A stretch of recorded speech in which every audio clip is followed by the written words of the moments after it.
Samuel Carter had spent so many years refusing invitations that people in Charlotte no longer bothered asking why.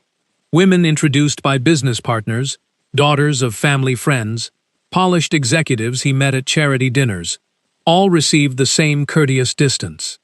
7 years earlier, Vanessa had told him through tears that she was marrying another man. His mother was already gone by then, and his father had always measured affection in achievements, investments, and reputation. At 35, Samuel trusted contracts more easily than promises. That morning, standing before the mirror in his uptown condominium, he tightened a dark tie and felt something he disliked admitting: emptiness. His home was flawless. Pale stone floors, expensive furniture, carefully chosen paintings, enormous windows overlooking the city. Yet nothing in the apartment seemed to belong to a life. It looked prepared for photographs rather than memories. Samuel pushed the thought away. He had more practical concerns. His company was building 3 residential towers near South End, the largest development he had ever financed. Delays could cost enormous sums, and Samuel trusted no report he had not personally verified. He reached the construction site before most office staff arrived. Workers were beginning their shifts beneath the pale morning sky when he noticed her. A dark-haired woman in dusty work pants was carrying steel rods toward a reinforced frame. She was slender, but every movement showed practiced strength. Her gloves were worn at the palms, her boots scratched, and sweat had already darkened the collar of her shirt. She did not joke with the men around her or slow down when someone looked her way. She lifted the steel, carried it, checked the placement, then returned for another load. Arthur Miller, an older foreman, noticed Samuel watching. "That is Brooke Adams," he said. "Joined us a few weeks ago. Works double shifts whenever we have them." Samuel frowned. "Every day?" "Almost. Never complains. She is careful too. Half the younger guys rush.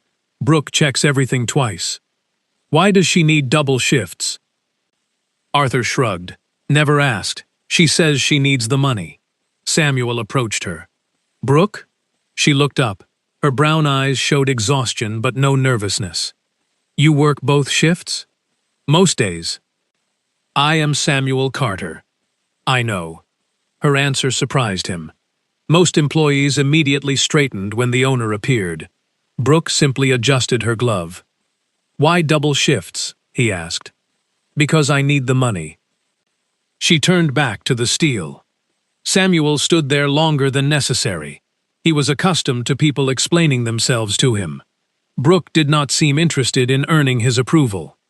During lunch, he saw her sit alone beside a concrete wall. Her meal consisted of a sandwich, an apple, and water. Halfway through eating, she made a phone call. Her entire face changed. "Hi, sweetheart.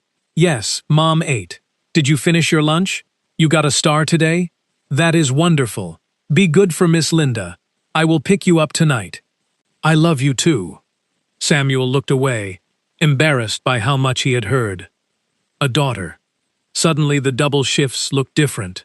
The tired eyes, the careful lunch, the refusal to waste time. Everything had a purpose beyond herself. Later, a younger worker attempted to flirt with Brooke. She gave him one hard look, said something Samuel could not hear, and the man retreated immediately. Samuel almost smiled. When the first shift ended, workers began leaving. Brooke changed gloves and prepared for the evening crew. "You are staying?" Samuel asked. "Yes. You barely rested." "I rested at lunch." That was not enough. Brooke crossed her arms. "With respect, Mr. Carter, you do not know what is enough for me. If my work is good, let me work." Samuel opened his mouth and stopped. She was right. That night his apartment felt colder than usual.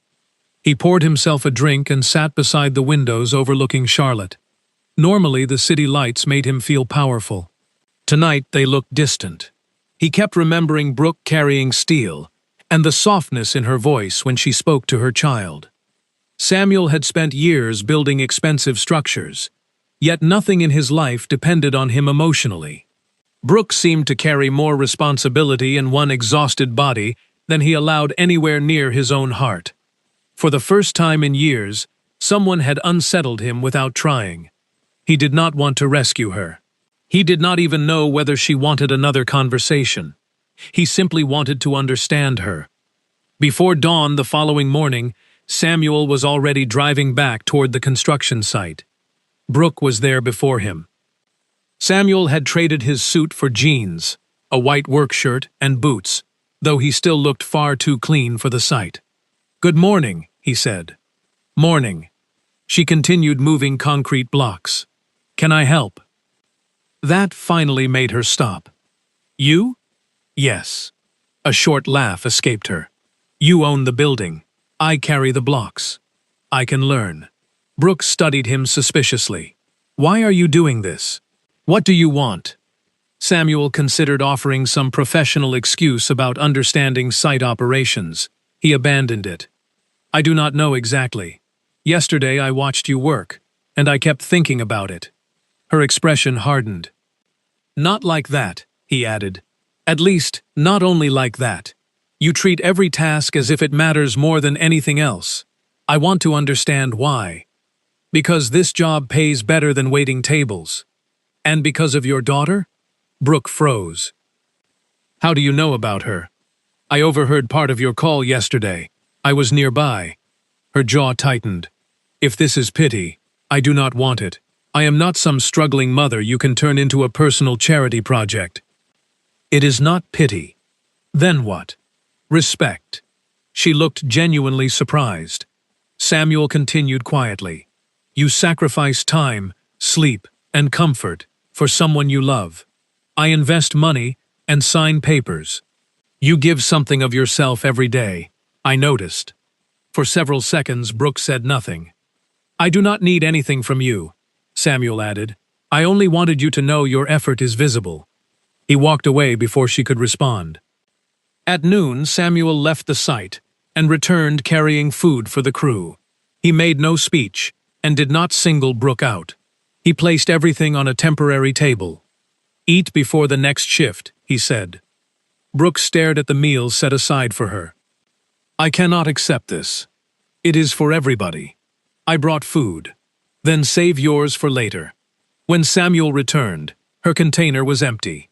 That afternoon, Arthur slipped on a metal step and twisted his ankle. Brooke reached him before anyone else. She helped him sit down, checked whether he could move his foot, wrapped ice in cloth, and remained beside him until the site medic arrived. "You knew what to do," Samuel said afterward. "I did what anyone would do." "Not everyone does." Brooke sighed. "What do you want from me, Mr. Carter?" "Honestly? Yes. I want to know you." She gave a tired laugh. "Why? I am a single mother, working construction, because my choices are limited." "That is not mysterious. I think there is more to you than that. I do not have time for someone's curiosity." This time, however, she did not sound angry, only uncertain. When the evening shift ended, Samuel waited near his truck. Brooke emerged carrying a worn backpack and walking slowly. "I can drive you home. I take the bus. It is late. I always take the bus. And tonight, your feet hurt." Brooke stared at him. "How did you know? You are limping." Pride and exhaustion fought across her face. "Fine," she finally said, "but only because I am tired." The drive began in silence. "What is your daughter's name?" Samuel asked. "Emily." "How old?" 5. Brooke spoke carefully at first, but her voice warmed whenever Emily became the subject. They stopped outside an aging brick apartment building in East Charlotte. "Thank you," Brooke said, opening the door. Then she looked back. "Samuel." It was the first time she used his first name. "Yes? I meant what I said. I am not something you can fix." He met her eyes. "I understand. I do not need somebody appearing, making promises, then disappearing when my life becomes inconvenient. I am not asking you to trust me." Brooke seemed surprised. Samuel continued. "Not yet. Just judge what I do." She nodded and walked inside. From the window, Brooke saw his truck remain at the curb until she entered the building.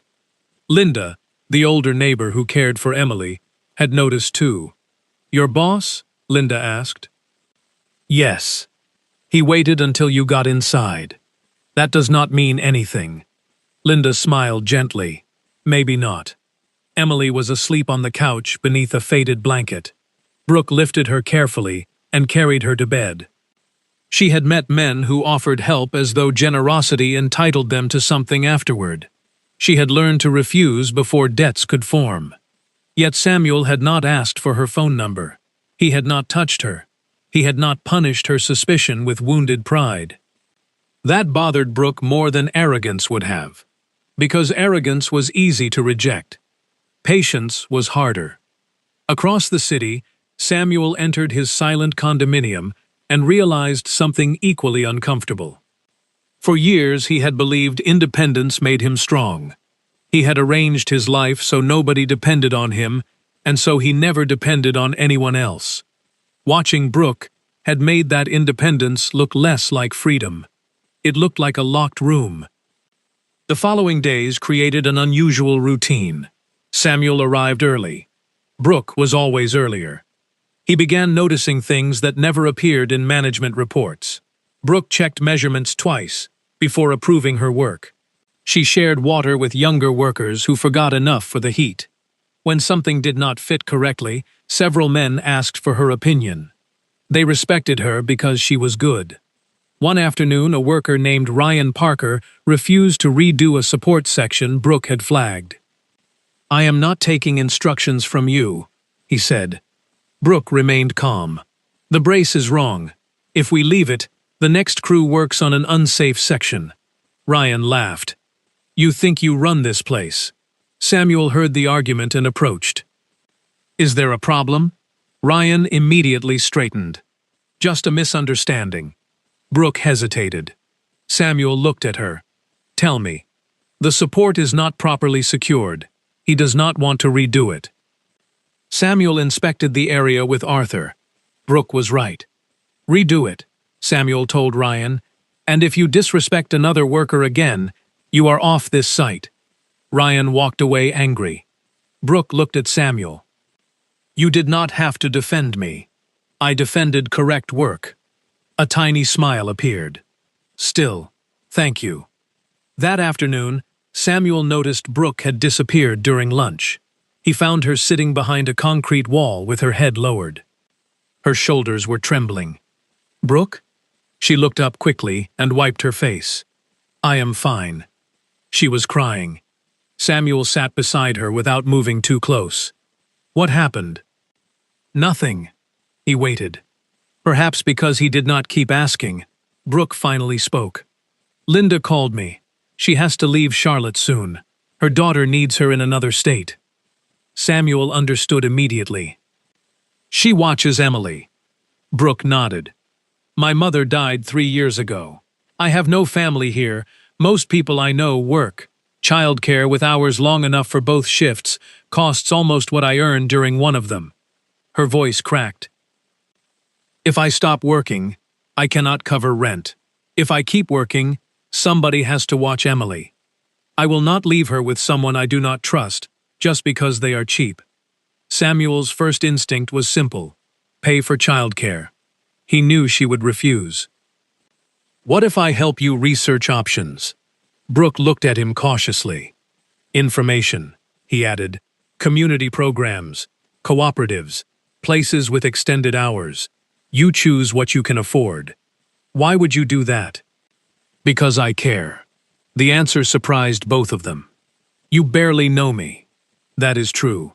But I want to know you, and I want you to be able to work without spending every hour afraid for your daughter." Brooke studied him for a long moment. "Information only." "Agreed. No paying anything behind my back. I promise." That night, Samuel returned home, ignored several business messages, and opened his laptop. He researched childcare programs across Charlotte. He compared prices, hours, distance, background checks, educational activities, transportation, and parent reviews. He called places to verify openings and organized everything in a folder. The work was strangely satisfying. Samuel had negotiated deals worth fortunes, without feeling the concentration he felt comparing childcare schedules. The following day, he found Brooke during lunch. "I found some options." She opened the folder. There were notes about a neighborhood cooperative, a church-supported program, a center offering reduced rates for low-income families, and another with longer evening hours. Brooke slowly turned each page. "You did all this last night?" "Yes." Her eyes filled. "Nobody has ever done something like this for me." Samuel felt an ache beneath his ribs. "Then someone should have." Brooke extended her hand. Samuel took it. Her palm was rough from construction work, but the gesture felt more personal than any embrace. "Thank you, Samuel." Several days later, she returned, carrying the same folder, now bent at the corners. "I visited 3 places. And one cooperative feels right. 3 women rotate childcare. Parents help when they can. They have space for Emily, and it is close enough that I can walk there." Samuel smiled. "That is good." "She starts next week." Brooke looked down at the folder. "You gave me breathing room. You would have solved it eventually." "Probably," she said, "but this time I did not have to solve everything alone." The sentence followed Samuel for the rest of the day. He had always believed strong people needed less from others. Brooke was teaching him that strength could also mean allowing a trustworthy person to carry one corner of the weight. Emily adapted to the cooperative quickly. On her first afternoon, she returned home carrying a paper dinosaur and announced that she had already made 2 friends. Brooke laughed, then cried quietly in the kitchen, where Emily could not see her. One fear had finally become manageable. At the construction site, Brooke changed too. She began greeting Samuel first. Sometimes she smiled when he appeared. He stopped inventing believable excuses for visiting her floor, because she clearly knew what he was doing anyway. One Friday, the project engineer approached Samuel with a permit problem. The city required someone to correct documents in person on Monday morning. Samuel had an investor meeting scheduled at exactly the same time. "I can go," Brooke said from nearby. Samuel turned. "That is not your job. You helped me when childcare was not yours. This affects the entire project. Then explain what needs to happen." The engineer looked doubtful. Samuel did not. He prepared a folder containing every document, wrote clear instructions, added names and contact information, then gave it to Brooke. "If anything is unclear, call me immediately." She smiled. "You prepare for every possible disaster. I prefer disasters that are organized." On Sunday, Brooke called to confirm the details. Samuel heard children laughing behind her. "Are you with Emily?" "We are at the park," a child shouted in the background. "What was that?" "Emily says the climbing frame is a volcano, and only dinosaurs survive." Samuel laughed. "I hope you are a dinosaur." Apparently, mothers are allowed special protection. The next morning, Samuel sat in a conference room discussing financing with investors. Normally, nothing could distract him during negotiations. That morning, he kept glancing at his phone. When Brooke finally called, he excused himself. "Done," she said. "Everything? Signed and approved. Construction continues. I knew you could handle it." There was a pause. "Thank you for trusting me. Thank you for giving me a reason to." That afternoon, Brooke returned the stamped documents. They met halfway up a temporary stairway. "Mission accomplished," she said. Samuel took the folder but did not open it. "You are incredible. I followed instructions. You also walked into a government office for a multi-million-dollar project and solved the problem." Brooke lowered her eyes, slightly embarrassed. Over the next weeks, Samuel increasingly asked for her opinion about site issues. She noticed practical problems that people working only from drawings often missed. Eventually, the project engineer began doing the same. One afternoon, Brooke caught Samuel inspecting a column he had already reviewed. "You checked that yesterday." "I am checking again." "You checked it this morning too." Samuel gave up pretending. "I like being near you." Brooke's teasing expression disappeared. "When I am not here, I think about you," he continued. "I am not asking for anything. I just do not want to lie about it." Brooke looked at her gloves. "My life is not like yours." "I know." "No, you know pieces. I wake before dawn. I worry about rent. Hot water disappears in my apartment. Emily comes before everything. I cannot date someone who only wants the pleasant parts." "I do not want only the pleasant parts." "You say that now. Then let me prove it slowly." Her expression changed from suspicion to fear. "I feel something too," she admitted. "When you arrive, my day gets better. When you leave, I notice, and that scares me." "Why?" "Because I cannot afford to fall apart if this goes wrong." Samuel nodded. "Then we do not rush." Brooke looked at him carefully. "Emily's birthday is Saturday. I am having a small party at home." Samuel waited. "If you really want to understand my life," she said, "come." Saturday afternoon, he stood outside Brooke's apartment, holding a modest gift bag, and feeling more nervous than before any investor presentation. Emily opened the door. "You are Samuel." "I am. Mom says you build towers." Samuel glanced at Brooke. "Your mom builds them," he told Emily.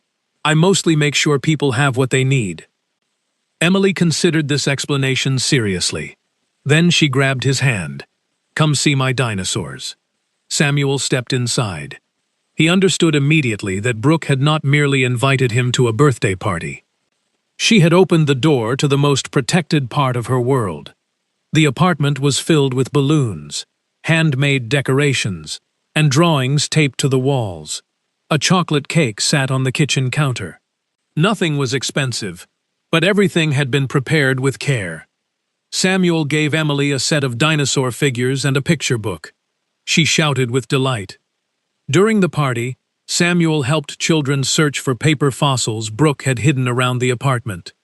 At one point, he became the monster guarding a cardboard cave. Brooke laughed so hard she had to lean against the kitchen counter. Samuel felt ridiculous. He also felt completely alive.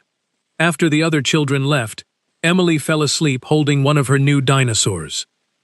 Brooke returned from putting her to bed and sat beside Samuel. "You were good with her." "I was terrified." "Of Emily?" "Of doing something that matters." Brooke looked at him seriously. "If you become important to me, you become important to her. You cannot disappear whenever this becomes inconvenient." Samuel nodded. "I will not promise something I cannot guarantee, but I am not planning to disappear. People always plan to stay in the beginning, then judge what I do afterward." Brooke gave a slow nod. Slowly, slowly. Their relationship developed through ordinary moments, rather than dramatic dates. They ate at food trucks. Samuel drove Brooke home after late shifts when she allowed it.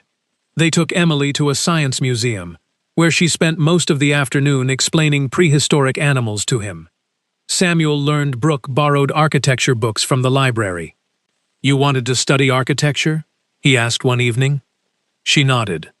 "I had a scholarship after high school. Then I got pregnant." Emily's father disappeared when Brooke told him. Soon afterward, Brooke's mother became seriously ill. Brooke began working full-time, lost the scholarship, and eventually abandoned college completely. "Do you regret it?" Samuel asked. "Emily, never.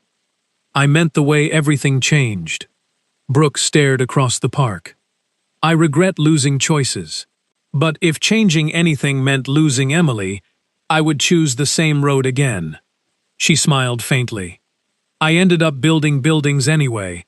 I just do it from the other side of the drawings. That still matters." "It does." At work, Samuel introduced performance bonuses for several workers whose skill and reliability had stood out. Brooke's name appeared with Arthur's and several others. When she saw the amount, She immediately went to Samuel. "I cannot accept this." "You earned it. Did you arrange it because of us?" "No. Arthur and the project manager submitted evaluations. The criteria apply to everyone." Brooke looked toward Arthur. The older foreman raised his own envelope. "She earned every cent," he said. Only then did Brooke relax. Samuel had learned something important. Helping her did not mean finding clever ways around her boundaries. It meant making sure opportunities were legitimate enough that she could accept them without feeling owned. After the shift, Brooke waited beside his truck. When Samuel approached, she stepped forward and hugged him. It was the first time she initiated the closeness. "Thank you," she whispered. "For the bonus?" "For seeing me as someone capable instead of someone unfortunate." Samuel held her gently. "You are difficult to overlook." She pulled back. "I think I am ready to try this." "This?" "Us." Samuel let her close the remaining distance. Their first kiss was brief and quiet, carrying more trust than passion. The following evening, Samuel came to dinner. He brought flowers for Brooke and another dinosaur book for Emily.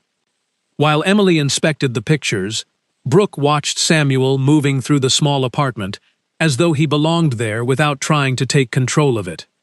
She remembered something Maya Reynolds, one of the mothers from the childcare cooperative, had told her after Emily's birthday. "Do not trust what someone says when they want to impress you. Trust the pattern." So Brooke watched Samuel's pattern. He arrived when he promised. He accepted no without sulking. He remembered what mattered to Emily. He treated construction workers by name. Most importantly, he never acted as if kindness purchased access to Brooke's life. None of it proved forever. But perhaps trust was never supposed to begin with forever. Perhaps it began with enough honest days placed beside one another. As the towers approached completion, Samuel began thinking about Brooke's future at the company. She understood the project from foundations to finishing work. She noticed problems quickly, communicated clearly, and had earned the respect of people who initially doubted her. One evening, while they sat on Brooke's narrow balcony, Samuel brought up an idea. "The towers will need a property operations team after opening." Brooke immediately became cautious. "I want you to apply for a coordinator position. I did not finish college. The job does not require a degree. Are you offering because we are together?" "No." Samuel explained that Arthur and the project manager had independently recommended her for additional responsibility. "You would receive training, regular hours, benefits, and a path to advance." Brooke remained quiet. "If I take it," she said eventually, "I work with you, not as someone you rescued." "Exactly. And if we argue personally, work does not become a weapon. If we disagree at work, we still eat dinner afterward." She smiled. "Then I will apply." Brooke's transition was difficult. She had to learn scheduling systems, vendor contracts, resident policies, budgeting, and software she had never seen. A few office employees quietly questioned why a former construction worker belonged among them. Brooke responded by doing what she had always done. She learned. Maya, who worked in facilities coordination at a hospital, helped her understand reporting and vendor management. Brooke, in return, explained how decisions made on paper affected workers and maintenance crews in the real world. Slowly, skepticism disappeared. When the towers officially opened, Brooke stood inside a small office, overlooking buildings she had helped raise from bare ground. "We built those," she said. Samuel stood beside her. "You built more of them than I did." Brooke eventually enrolled in evening courses related to building management. Samuel made sure she used the same education benefits available to other employees rather than creating a special arrangement for her. That distinction mattered to both of them. One night, while Brooke cooked dinner, Emily sat at the table drawing. Without looking up, she asked, "Samuel, are you going to be my dad?" The room went silent. Brooke froze. Samuel crouched beside Emily. "I cannot change where you came from," he said carefully. But if you want me in your life, I can promise to show up, listen to you, take care of you, and love you." Emily thought for a few seconds. "You still have to play dinosaurs." "That sounds fair." She wrapped her arms around his neck. Brooke turned toward the stove and wiped her eyes.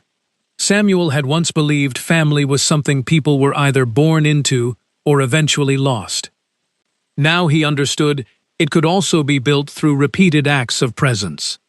A few months later, Samuel's father came to Charlotte for a business dinner. He met Brooke briefly and later questioned Samuel privately. "She has a child. Her background is completely different from yours. Have you considered what this does to your life?"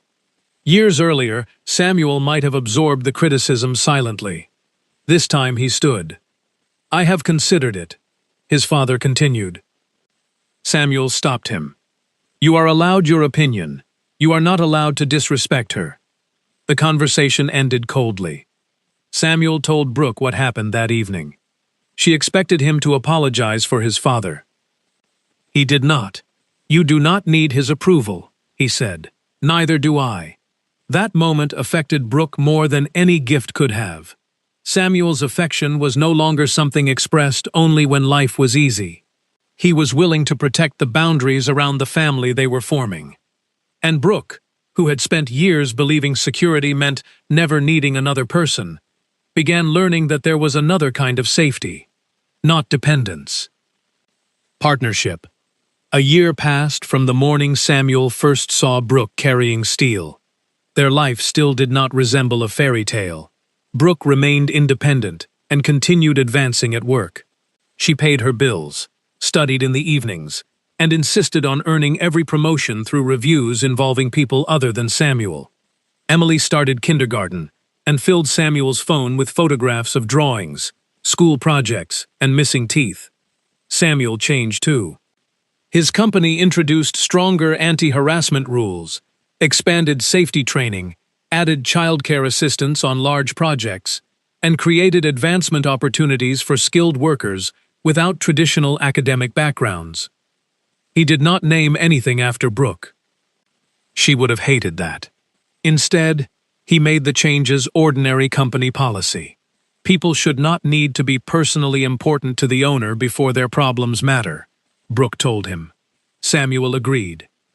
The first apprenticeship group included Jordan Lee, a carpenter raising a child alone, and Tessa Morgan, a concrete worker hoping to move into site safety. Brooke helped mentor them. She never described her own path as inspirational. Instead, she warned them about long nights, difficult exams, embarrassing mistakes, and the frustration of becoming a beginner again. "Do not confuse being inexperienced with not belonging," she told them. Maya later repeated those words to Samuel. He realized then that something larger had grown from the folder of childcare information he had once handed Brooke. Help had moved forward. Not charity, opportunity. There were difficult days too. Samuel still tried to solve problems too quickly. Brooke still waited too long before admitting she was overwhelmed. Sometimes they argued. Once Brooke became furious when Samuel contacted a repair company about her apartment without asking first. "I could handle it." "I know." "Then why did you step in?" "Because I wanted to help." "You have to ask me." Samuel stopped defending himself. "You are right."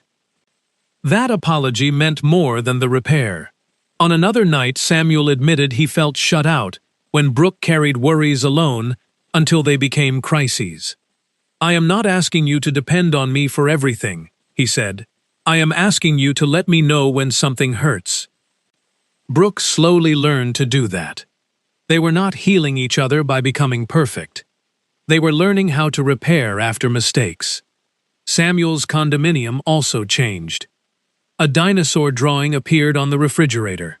Brooke left a mug in the kitchen. A box of Emily's favorite cereal occupied a cabinet. Samuel began blocking evenings on his calendar instead of accepting every networking dinner. His apartment no longer looked like a showroom. It looked interrupted. Lived in. One evening after a residents' meeting, Samuel and Brooke walked through the lobby of the completed towers. The construction noise was gone. Warm lights reflected on polished floors. Brooke touched one finished column. "Do you remember the first day?" Samuel asked. "You were pretending to inspect steel while staring at me." "I was inspecting steel." "You nearly walked into a barrier." Samuel laughed. "I was distracted." They stood quietly for a moment. "I used to think surviving was the same as living," Brooke said. "If Emily ate, rent was paid, and I reached the next week, I called that success." "I had the opposite problem," Samuel replied. "I had everything needed for comfort, and still felt like I was surviving." Brooke looked at him. "Maybe that is why we noticed each other." Samuel took her hand. Behind them stood towers worth more money than most people would see in a lifetime. Yet Samuel felt little pride in the numbers anymore. The buildings mattered because people lived inside them. The company mattered because people earned livelihoods there.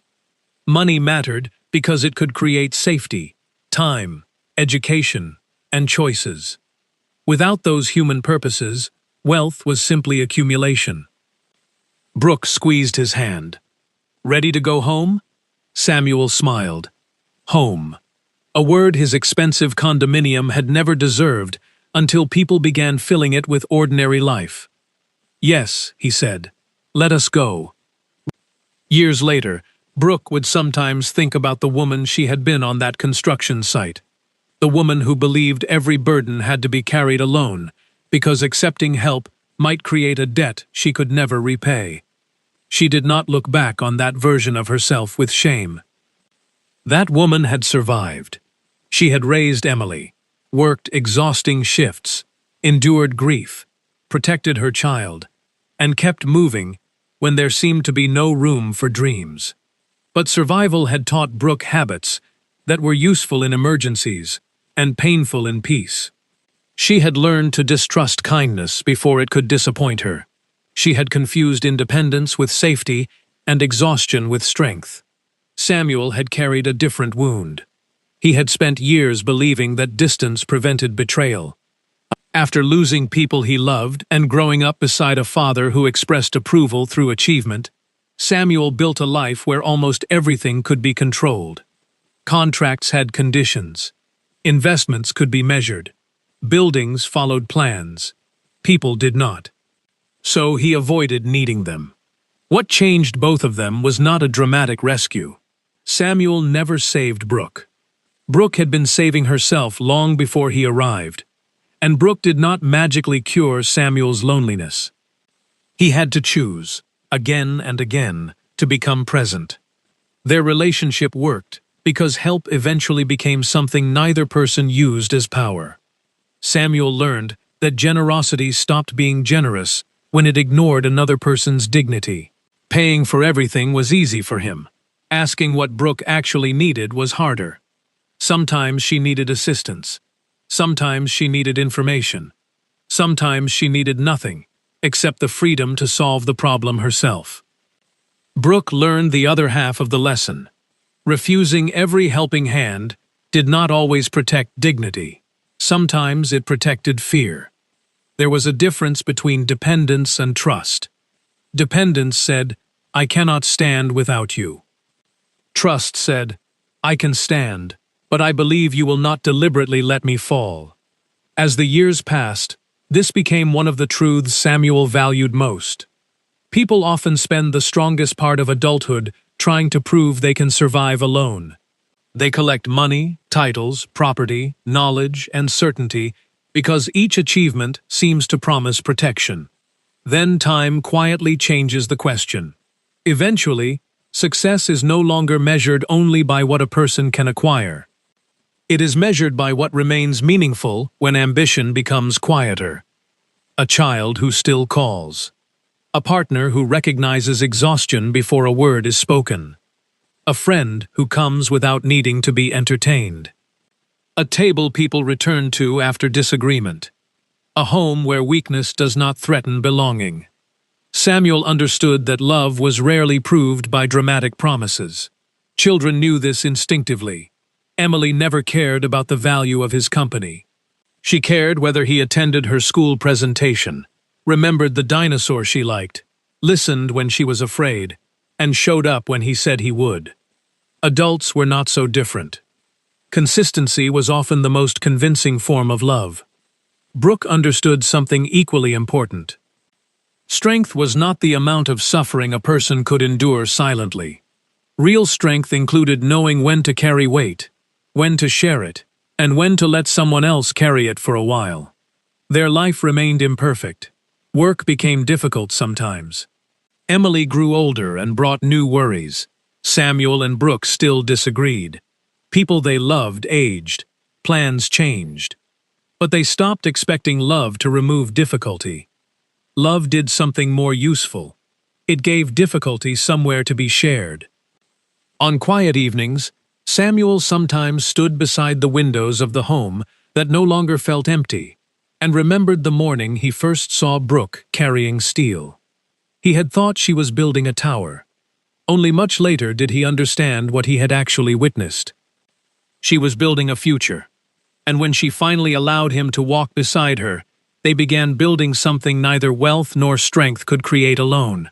A life where nobody had to earn the right to be cared for, where help did not humiliate, where independence did not require isolation, and where love was measured not by what someone promised at the beginning, but by whether they were still there through the ordinary days that followed.